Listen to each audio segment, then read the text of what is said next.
কৃষ্ণ। রাধে রাধে। পূজা পাঠ জপ ধ্যান করার সময় বারবার হাই ওঠে, চোখে জল কেন আসে?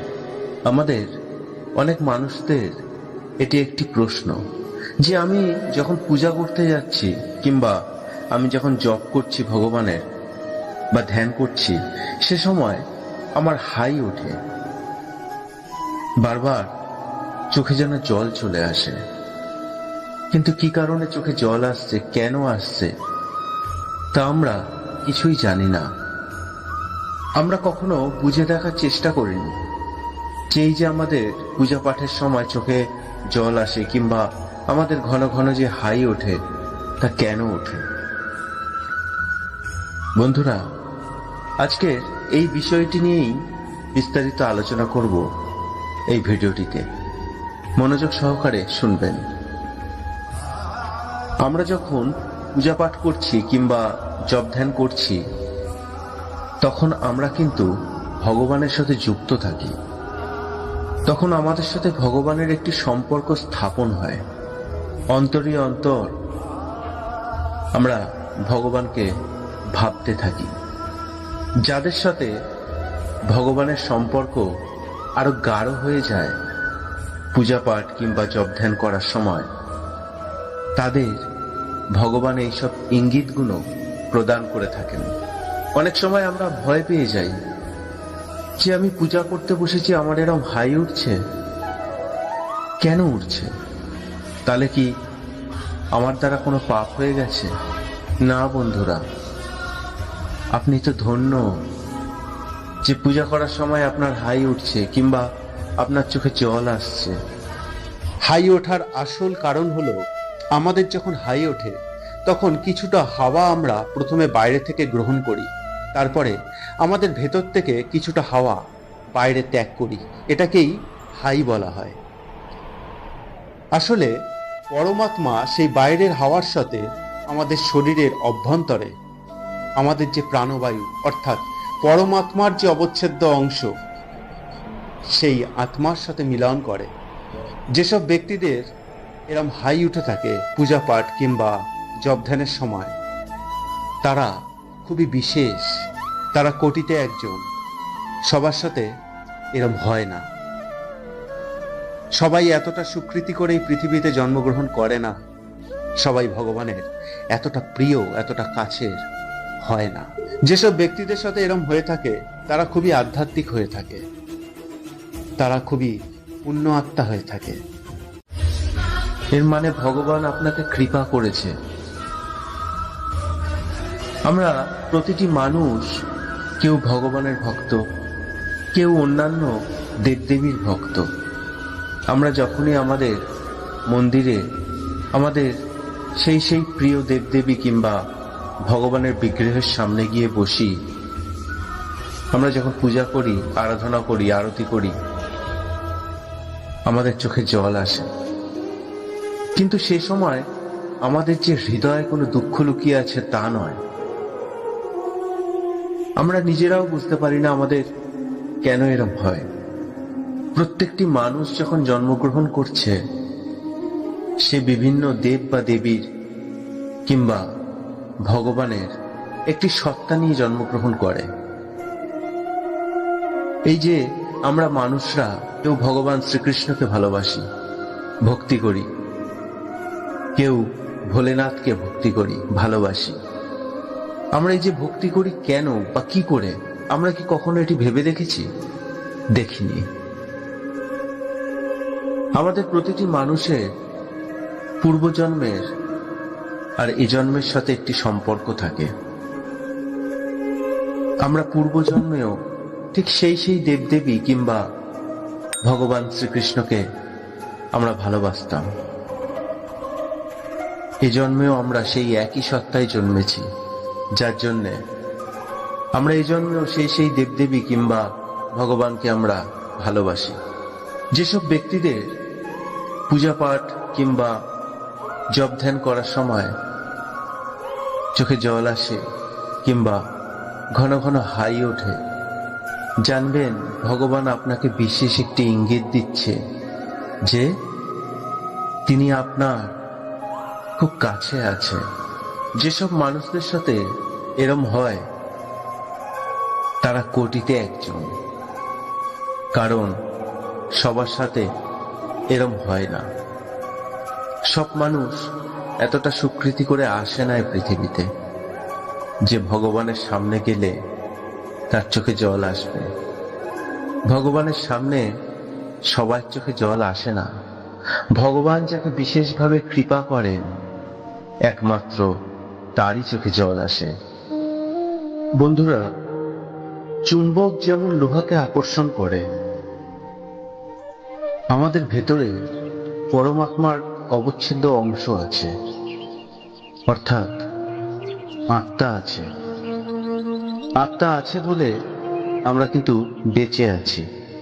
তো আত্মা যেহেতু পরমাত্মার অবচ্ছেদ্য অংশ, সেহেতু যখন আমরা মন্দিরে যাই, আমরা যখন আমাদের প্রিয় দেবদেবী কিংবা ভগবানের বিগ্রহের সামনে গিয়ে দাঁড়াই, তখন পরমাত্মা আত্মাকে আকর্ষণ করে। যেসব মানুষের সাথে এরকম হয়ে থাকে তারা খুবই সৌভাগ্যবান মানুষ।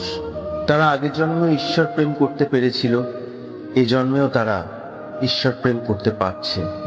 আমরা অনেক সময় ভাবি ভগবানকে যদি সামনে পেতাম তাহলে প্রাণের কথা কিছু ভগবানকে বলতাম, কিছু চাওয়া পাওয়ার কথা বলতাম, কিছু হারিয়ে যাওয়ার কথা বলতাম। কিন্তু আমরা তো ভগবানকে কলিযুগে পাবো না দেখতে। তো আমরা করি কি, আমরা ভগবানের বিগ্রহের সামনে গিয়ে বসে নিজের মনের কথা বলি। আমরা ভাবি ভগবান কি আমাদের কথা শুনছেন? অবশ্যই শুনছেন বন্ধুরা, অবশ্যই শুনছেন। ভগবান তার প্রত্যেকটি ভক্তের কথা আলাদা আলাদা করে শোনেন, কারণ ভগবান তার ভক্তকে খুব ভালোবাসেন, খুব স্নেহ করেন। অনেক সময় আমরা ঠাকুর ঘরে বসে আছি, ভগবানের হাত থেকে একটি ফুল নিচে পড়ে গেল, আমরা চমকে গেলাম, আমরা ভয় পেয়ে গেলাম। কিন্তু ভয় পাওয়ার কিছু নেই বন্ধুরা, ওটিতে ভগবান ইঙ্গিত দিচ্ছে তিনি আপনার সেবায় তুষ্ট। আমরা যে যে দেবদেবীকেই ভালোবাসি না কেন, যে ভগবানকে ভালোবাসি, আমাদের সবার একান্ত কাম্য যে দিনে একবার হলেও আমরা ভগবানের সাথে কথা বলবো সামনাসামনি। কি করে?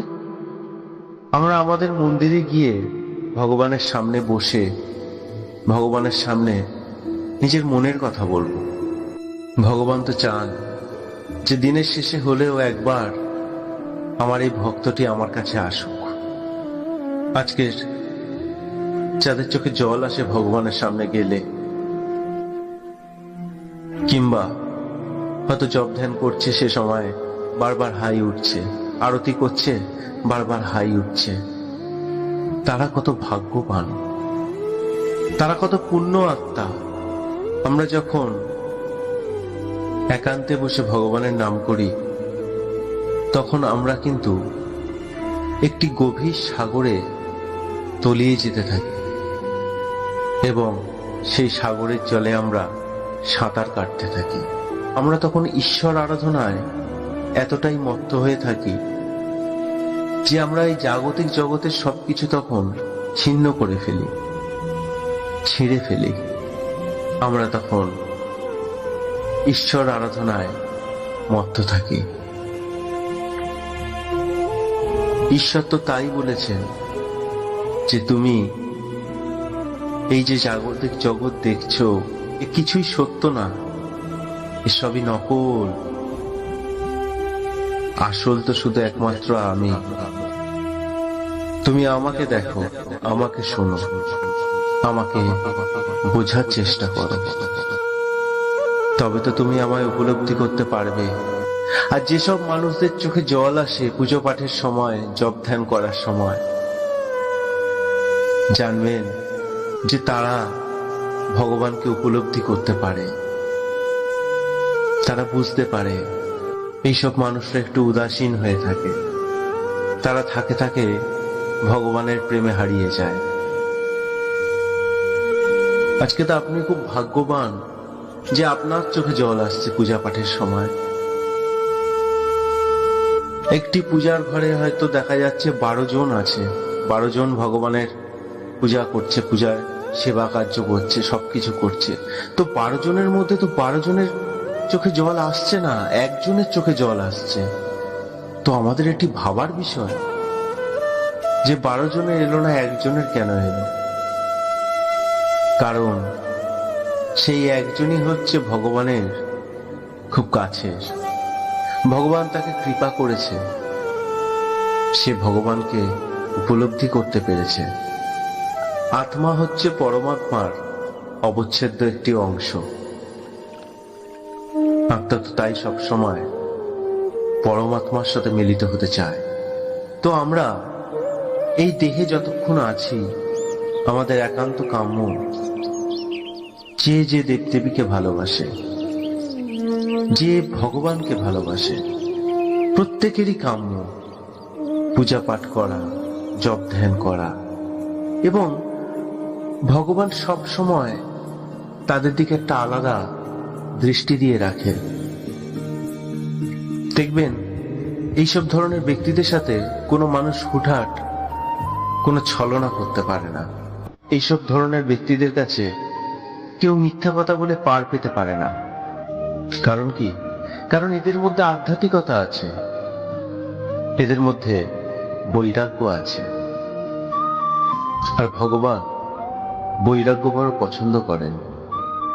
আজকে সব মানুষ সব মানুষের জন্য কাঁদছে,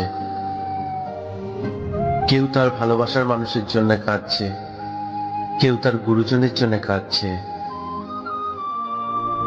কিন্তু কজন মানুষ আছে যে ঈশ্বরের জন্য কাঁদে? খুব কম আছে বন্ধুরা। পৃথিবীতে এরম ধরনের মানুষ খুব কম আছে। আর যারা এরম ধরনের মানুষ, তারা ভগবানের সবচেয়ে প্রিয়।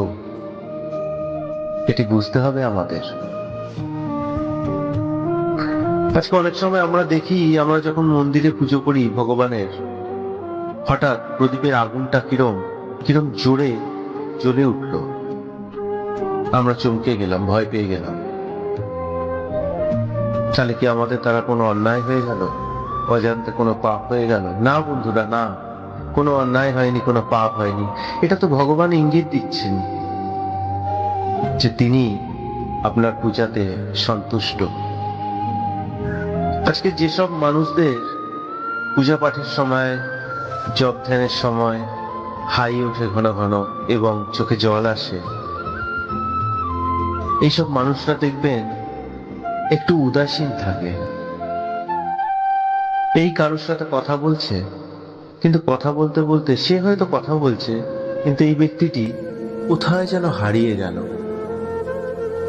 কিন্তু কোথাও হারায়নি, সে তখন ভগবানের কথা হয়তো চিন্তা করছে। কেন এই ধরনের ব্যক্তিরা তাদের জাগন্ত যে সময়, সেই সময় বেশিরভাগ সময়টি ভগবানের জন্য ব্যবহার করে। তারা না চাইতেও ভগবানের কথা ভাবতে বাধ্য হয়, কারণ তারা ভগবানের খুব প্রিয়, খুব কাছের।